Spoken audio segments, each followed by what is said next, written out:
자, 부하 특성 하면 수용률, 부중률, 그리고 부하율. 이 세 개를 꼭 기억을 해주시면 됩니다. 글자는 이제 실기할 때 좀 외워야 되긴 하는데, 뭐, 그건 그때 가서 외우시고요. 지금은 이제 여러분들이 뭘 알면 되냐면, 개념적으로 여러분들이 알면 돼요. 용어들이 좀 어렵죠? 용어를 외우려고 덤비지 말고, 하다 보면 이해가 될 거고. 아시겠죠? 어려우면 수용을 뭐라고 바꾸면 돼? 사용이라고 하면 돼. 아시겠죠? 수용이라는 단어가 어렵죠? 사용이라고 하면 돼요. 그냥 사용. 오케이. 예. 자, 그럼 이제 설명을 할게요. 자, 수용률은 먼저 할게요. 수용률.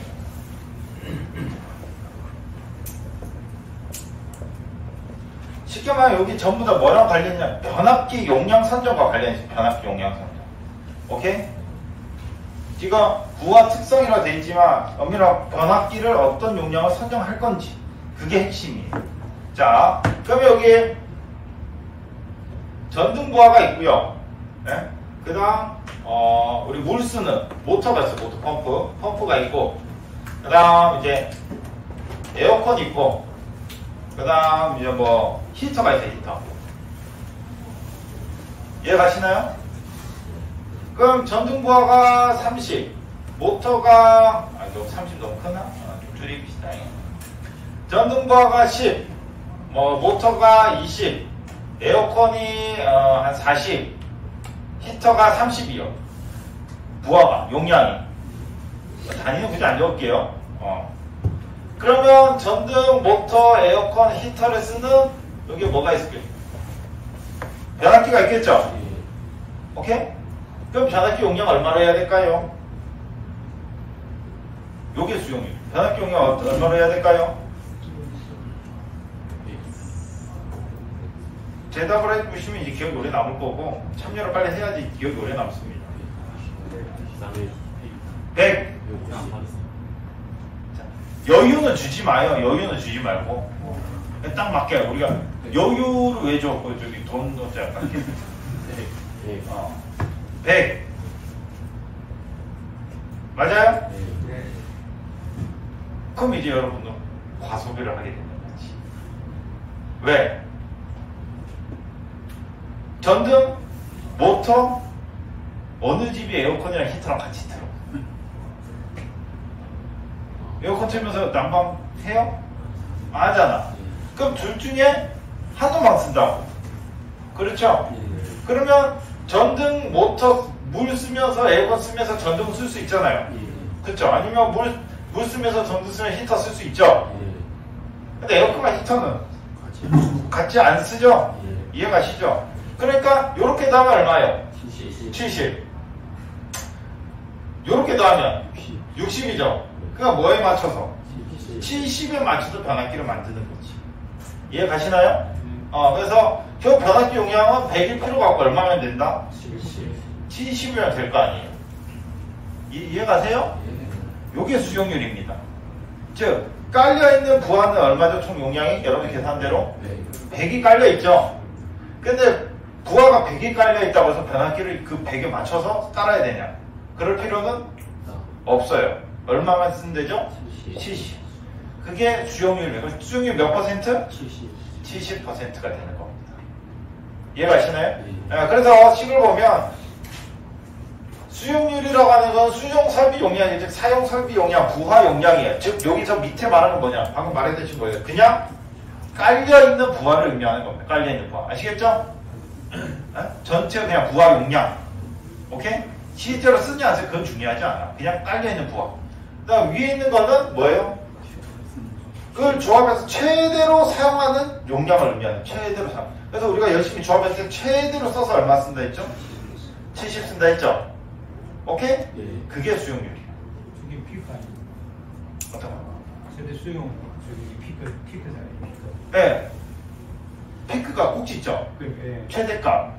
그걸 기준으로 수용률 만나면. 그렇죠. 그래서 10 더하기 20 더하기 40 한 거죠. 이걸 열심히 여러분 조합해서 최대로 쓸 수 있는 용량. 이해가시죠? 그게 이제 수용률. 개념적으로 여러분들 이해를 하고 있으면 돼요. 오케이? 지워도 되죠? 네. 수용률 개념을 이제 이해하셨겠죠? 자, 그 다음 뭐냐면, 그 다음은 이제 부등률. 부등률은 뭔 개념이 들어가냐면, 동시에 사용되고라고 하는 즉 시간적인 개념이 들어가. 시간적인 개념. 얘가 이제 시간적인 개념.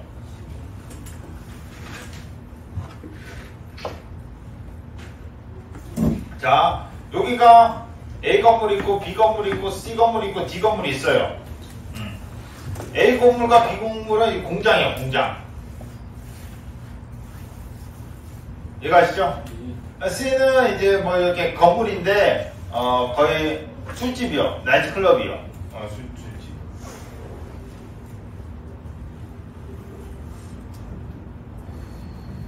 이렇게 돼 있죠. 그러니까 D 건물은 그냥 사람 사는 아파트 이런 거예요. 그냥 전부 다 있는 그냥 아파트. 이해가시나요? 네. 그러면 A 공장, B 공장, C 공장, D 공장, D 건물이 이렇게 있는데 이거를 이제 총괄하는 변압기가 있겠죠. 근데 A 공장에도 변압기가 있고 B 공장에도 변압기 있고 여기도 변압기고 여기도 변압기 따로 다 있겠죠. 이해가시죠? 그래서 뭐 공장 A, B, C, D 요거 수용률을 따져서 여기 변압기 용량 50, 얘도 50, 얘는 한 30, 아파트 70 정도 쓴다고 쳐요. 이해가시죠? 그러니까 요거는 A 공장의 뭐 수용률에 따라서 위에 변압기를 선정을 했겠죠? 여기 TR. 오케이?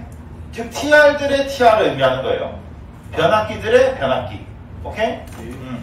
그러면 A, B, C, D가 있으면은 그럼 요 위에 있는 TR은 얼마가 되면 돼요? 200. 이 되면 되겠죠? 아니요.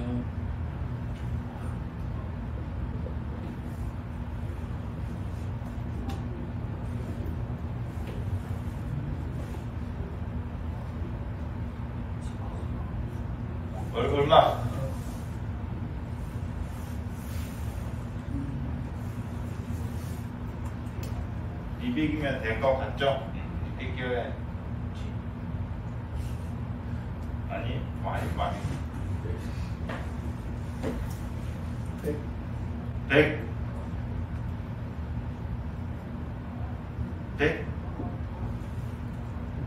어디라고 방금 괜찮죠? 좀 비슷한 그 문구입니다. 뭐 여튼 뭐가 됐든 200보다는 무조건 낮을 거라고 느낌이 오시나요? 예. 그렇지. 그게 중요한 거죠. 보세요. 공장 같은 경우에는 50 언제 써요? 낮 시간대 쓰겠죠. 여기는 밤에만 돌 거 아니에요. 얘는 주야 뭐 모르지 뭐 다 쓰겠죠. 뭐 퇴근하고 많이 쓰는 집도 있고 여기 출근하신 분은 아침 점심에 많이 쓸 수도 있고 모르죠. 즉 이 공장들과 나이트클럽 아파트는 뭐 이 사용하는 뭐가 다 달라요. 시간대가 다르잖아요. 시간대가. 이해가시죠? 그러면 아침 시간대에 이제 최대로 쓰는 거를 생각해보면 50 쓰고 70 쓰겠죠? 그렇죠? 오케이? 그 다음 술집 나이트클럽 같은 경우 밤에는 무조건 쓰겠죠? 근데 그때는 뭐는 안 써. 공장들은 안 쓰죠? 30, 100 아니면 170 둘 중 하나일 거겠죠? 오케이? 그거를 반영해서 쓰는 게 부등률입니다. 요거는 부하를 쓴다 안 쓴다 같이 쓴다 이런 개념보다는 오히려 시간에 따라서 나뉘는 걸 의미를 해요. 시간에 따라서. 근데 여기서 이제 하나 더 팩트를 들어가면은 뭐냐? 아파트가 우리 뭐 예를 들어서 아까 전에 전등, 그 다음 펌프, 모터, 에어컨, 그 다음 히터 이렇게 해서 70 했죠? 그쵸? 근데 요 70은 최대잖아. 최대로 잡은 게 얘죠? 그쵸? 근데 그 70을 항상 최대로 쓸 일이 없을 거 아니에요? 아무리 열심히 써도 에어컨 틀어놓고 보통은 풀로 그냥 물은 전 세대가 다 쓰고 전등은 아파트에 있는 모든 전등 다 켜고 이러지는 않겠죠? 예. 이해 가시죠? 그게 뭐 시간에 따라서 또 뭐가 이 70이 내려갈 거란 말이에요. 아시겠죠? 여름철이더라도 뭐요? 물 쓰면서 에어컨 쓰면서 조명을 다 켜놓는다. 그게 전부 다 그런다. 그럴 리그는 없겠죠? 예. 그래서 이 부분을 반영을 하는 거예요. 부중률이라고 하는 것은. 즉, 최대는 70이에요. 그래서 여기서 말하는 각 수용가의 최대 수용 전력의 합, 여기에 뭘 의미하냐? 즉, A, B, C, D 건물의 변압기 용량을 의미해요. 각 수용가 중에 A, B, C, D의 최대 수용 전력, 그게 뭐예요? 최대 사용 전력이죠. 합은 빼고. 예, 그쵸. 그게 우리 이걸 통해서 뭐예요? 변압기 용량을 선정했죠. 기억나세요? 즉, 여기 보면 여기 깔렸던 게 100이었고, 실제 최대로 쓴 게 70이었죠. 그럼 여기서는 그 70이 더하게 되는 거지. 여기 70. 여기 하니까 30. 여기 하니까 50. 여기 하니까 50. 이해가시죠? 얘를 다 더해. 다 더하니까 200 나오죠. 이 200을 의미하는 건 뭐예요? 각 수용가의 최대 수용 전력의 합을 의미하는 거. 오케이? 예. 그런 다음에 합성 최대 수용 전력, 요거는 뭘 의미하냐? 요거는 결국엔 시간이나 이런 걸 고려해 봤을 때 얘를 이제 실제로 돌려보면 되죠. 만약 실제로 돌렸을 때 24시간이 쭉 있다고 했을 때 뭐 많이 쓰고 뭐 적게 쓰고 막 이렇게 막 그래프가 막 변동하겠죠. 그때의 최고 지점. 이해가시죠? 그 하루로 치면 하루 중에서 제일 많이 쓰는 지점 있죠? 뭐 이 지점에 해보니까 150이다. 오케이? 그럼 이 변압기 용량을 최대 얼마 하면 되죠? 150이면 되는 거예요.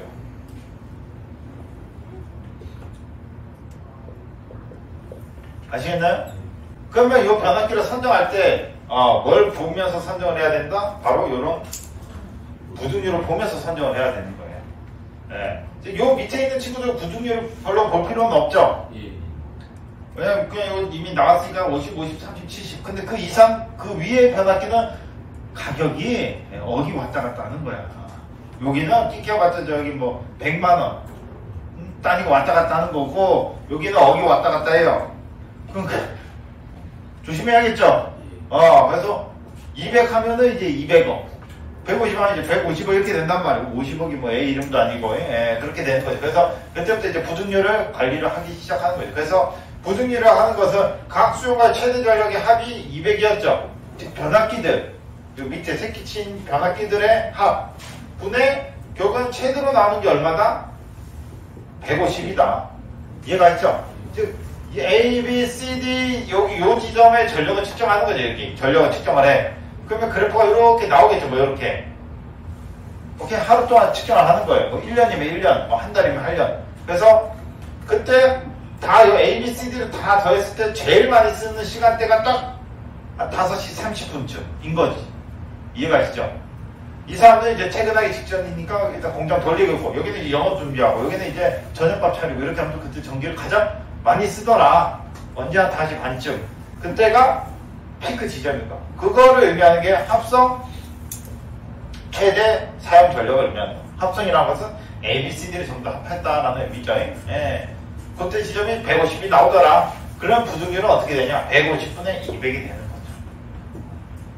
오케이? 당연히 값은 1보다 크죠? 수용률은 당연히 1보다 작거나 같다 이렇게 되는 거고, 얘는 무조건 1보다 크거나 같다라고 되는 거죠. 식이 이해가 됩니까? 자, 그래서 보시면 이제 수용률은 크면 클수록 어때요? 수용률이 크다라는 말은 설비가 깔려있는 것 대비 사용 전력이 굉장히 많이 쓴다는 거죠. 이해가 가시죠? 그럼 이용률이 좋다 안 좋다? 좋다. 많이 그러니까 깐 것 대비 많이 쓴다는 거죠. 이해가 가시죠? 그래서 쫙 깔아놓고 잘 쓰고 있는 거예요. 이용률이 좋다, 수용률이 높다라는 것은. 오케이? 대신 뭐 변압기 용량은 커지겠지만. 근데 부등률이 높다라는 것은 지금 역수에 쉽게 말해 역수. 예. 역수기 때문에 부등률이 높다라고 하는 것은 지금 뭐가 높다는 거죠? 얘가 낮다라는 말이에요. 합성 최대 수용 전력.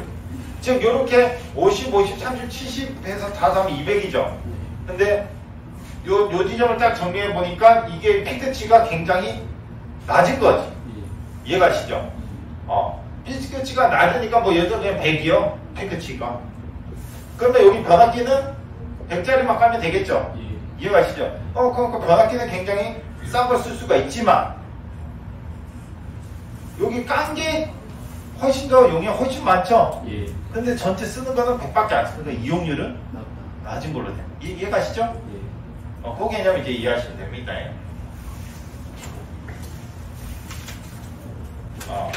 자, 그래서 그 다음 이제 멘트를 이제 보시면 결국 의미하는 바가 뭐냐? 수용 설비 용량, 이거는 결국은 뭘 의미하냐? 부하 용량 의미하는 깔려있는 부하 용량. 그 다음 최대 수용 전력, 요게 결국 뭘 의미하냐? 요게 변압기 용량 의미한다. 적어놔요. 변압기 용량. 최대 사용 전력, 얘가 결국 변압기. 그래서 문제에서 변압기 용량을 구하라라고 하면 뭐 구하면 된다? 최대 수용 전력, 요거를 구하라 말과 같다. 아시겠죠? 그거 기억하시고. 그 다음에 이제 부등열. 부등열 같은 경우에 요 밑에 있는 애가 뭐예요? 요 밑에 있는 애가 우리가 구하려고 하는 변압기 용량인 거죠. 이해가시죠? 그 다음 요 위에 있는 애가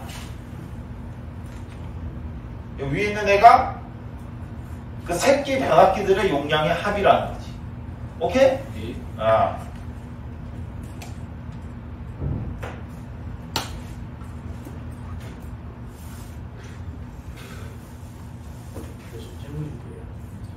너무 저 변압기 용량 결정을 할 때 너무 타이트하게 해가지고 예측을 못 해가지고 그것보다도 만약에 뭐 날씨 변화라든지 이래가지고 용량이 많아졌을 때 그럼 변압기 어떤 현상이 옵니까?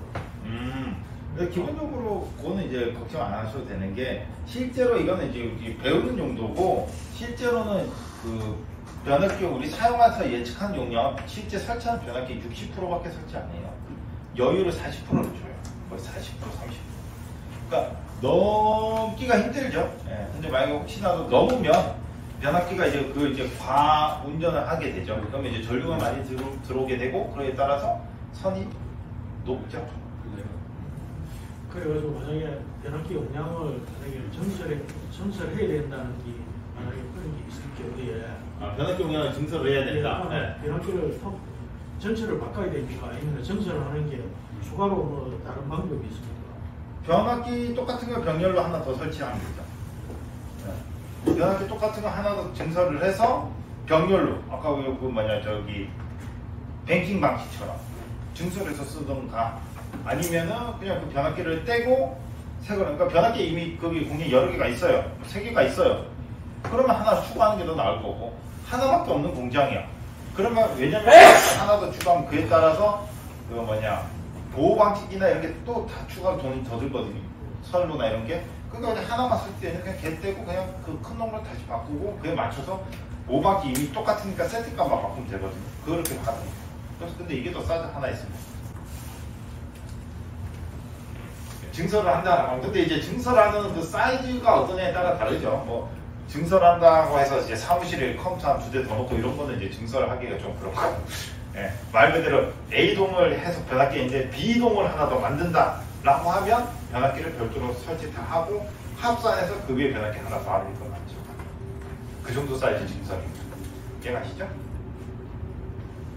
자, 여튼 그래서 이제 부등률까지 했고 그 다음에 이제 부하율이에요. 부하율. 부하율은 쉽습니다. 부하율은 뭐만 기억하면 되냐? 최대분의 평균. 이것만 기억하시면 돼요. 부하율은 뭐만 기억하면 된다고요? 최대분의 평균. 끝이죠. 그래서 최대 수용률을 우리 어디서 많이 봤죠? 어디서 봤어요? 최대 수용률 어디 많이 봤죠? 뭐죠? 그렇죠. 변압기 용량. 그렇죠. 즉, 부하율이라고 하는 건 변압기 용량 대비 평균적으로 얼만큼 쓰냐라는 거예요. 그래서 여기서 무조건 뭐가 들어오냐면 시간 개념이 평균이죠. 평균. 그 순간 딱 하면 그게 평균이에요? 그건 아니죠. 그 하루 동안의 평균을 의미하는 거죠. 그래서 뭐 예를 들어 최대 수익률이 70이에요. 그러면 그래프가 이렇게 있을 거 아니에요. 24시간. 그럼 전력을 아침에는 좀 조금 쓰다가 이제 에어컨 쓴다 해서 점심에 치솟다가 이해가시죠? 밤 되면 나에다 잘 때는 이제 거의 줄겠죠. 이런 식으로. 이런 식으로 다시 이제 아침쯤 되면 다시 커지고 이런 식으로. 그럼 요 맥스치가 얼마였다? 70이었다는 거죠. 오케이? 예. 그럼 요거는 이제 24시간이잖아. 1시간 단위로 해서 다 더해요. 그 다음 나누기 24를 하면 1시간 동안의 평균 사용 전력이 나오겠죠? 이해가시죠? 그게 평균입니다. 그러면 계산하면 70분의 평균 이렇게 되는 거죠. 이해가시죠? 그게 뭐다? 부하율이다. 그래서 만약 부하를 거의 70 가까이 계속 써요. 그러면 부하율이 굉장히 높을 거고 거의 뭐 안 쓰다가 일정 시간 되면 높겠어. 이런 식으로. 이렇게 되면 부하율은 굉장히 낮을 거다. 이해가시죠? 네.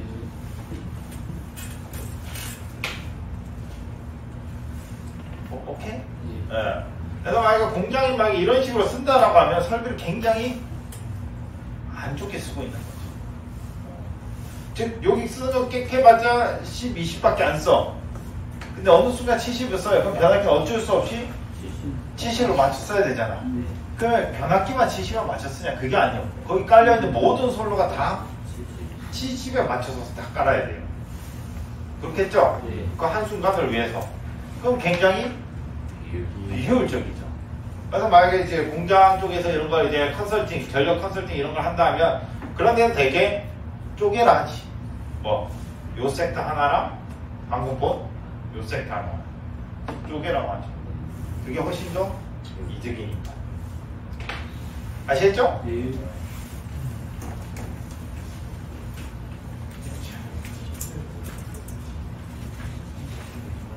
네? 그런 공장은 네.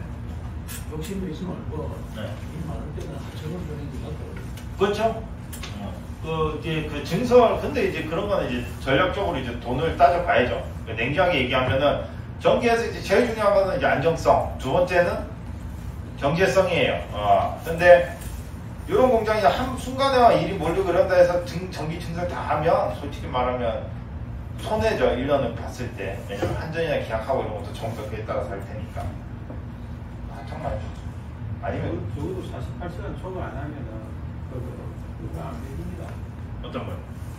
아까처럼 그래프가 이렇게 한번 튀었다 해가지고 그게 돼가지고 이렇게 안 한다. 그 설비를 그런 거죠. 그거는 한 달치 평균으로 하는 건 알는데. 예. 근데 이제 설비나 이런 거다 보호 방식이나 전부 다 여기에 다 맞춰야 되니까 아무래도 다 비싸죠, 솔직히. 10짜리랑 100짜리랑 어감 자체가 다르잖아요. 파는 사람 입장에서는 좋지. 파는 사람 입장에서는 좋죠. 자, 여튼 부하율 같은 경우에는 그래서 최대분의 평균 요것만 기억하시면 돼요. 예. 그래서 일 부하율, 월 부하율, 연 부하율이 있죠. 그렇게 치면 1 부하율은 24시간, 월은 24 곱하기 30, 연은 24 곱하기 365일이에요. 그래서 이 계산할 때 항상 뭘로 계산하는 걸로 보여요? 1시간. 아시겠죠? 1시간 아닙니다. 그래서 1시간을 기준으로 한다라는 것만 기억을 해두시면 뭐 딱히 뭐 여기 뭐 새롭고 이런 건 없습니다. 됐죠? 그 다음에 이제 손실계수 같은 경우에 이걸 외우시면 돼요. 여기 문제 그대로 나옵니다. 손실계수는 H는 F는 뭐예요? 위에 있죠? 부하율. 부하율 당연히 1보다 작죠. 평균이 최대를 넘을 수가 없을 거 아니에요, 당연히. 그래서 1보다 작거나 같고, 부하율, 그 다음 H, 그 다음 부하율의 제곱. 1보다 작았으니까 제곱하면 더 작아지죠? 제곱, 그 다음 0보다 크고, 요겁니다. 그래서 요걸 그대로를 기억을 해주시면 문제 나온 다음에 손실계수 1, 2, 4번 중에 이런 게 그림이 있을 거예요. 그래서 그거 찾으시면 됩니다.